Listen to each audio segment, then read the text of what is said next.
Hey, we are in the lower level of a $1 million home here in Ames, and I'm working with Tracy, who is our fabulous home stager. And Tracy, I love what you have done down here. There used to be a big sectional, and you've changed it up. Can you tell us a little bit about why? Yeah, so a couple of reasons why.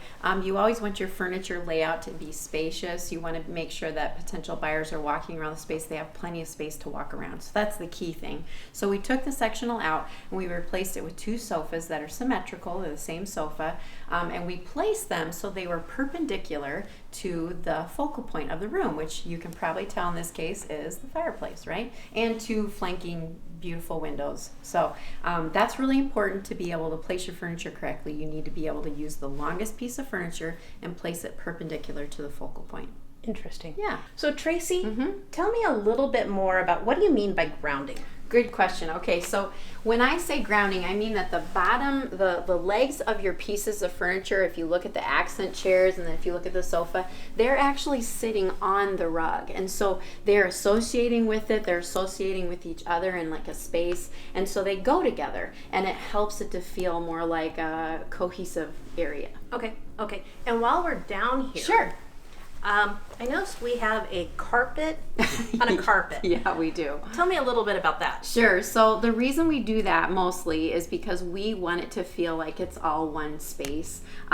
If you have the accent chairs, like let me show you, if you take them off, all of a sudden it feels like that's something and then this is something. But when you put them all together, and you put those legs on the sofa or on the rug, then it feels more like, oh, like these chairs go with this space. Okay. So it really helps it feel more like cozy, I guess. Okay. Yeah. Okay. Talking about rule breaking here, I noticed you did something a little bit unorthodox. Yeah, I did. This couch is pulled away from the wall. I can actually walk behind. I probably would have like just shoved it up. Right. We don't want anything in a space to feel crammed. And so I actually usually tell people to pull it out from the wall just so that it feels a little more airy. The other reason though, if you look at the space, it's enormous, okay? And so we need to actually bring the sofas in closer to each other so it actually feels like people could sit down and hang out and talk.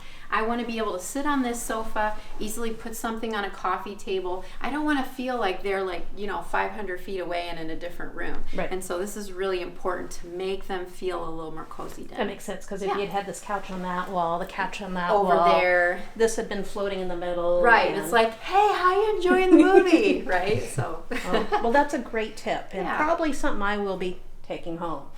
very good. So focal point Focal point, longest piece of furniture, and grounding. and grounding the pieces. Also, the front legs are on that rug. Helps them all feel like they go together. If you ever have questions, you're welcome to reach out to Tracy directly. Absolutely. And how do we reach you, Tracy? So you can actually call me on my cell number, but you can find all that information on Instagram at Sell It Well Home Staging.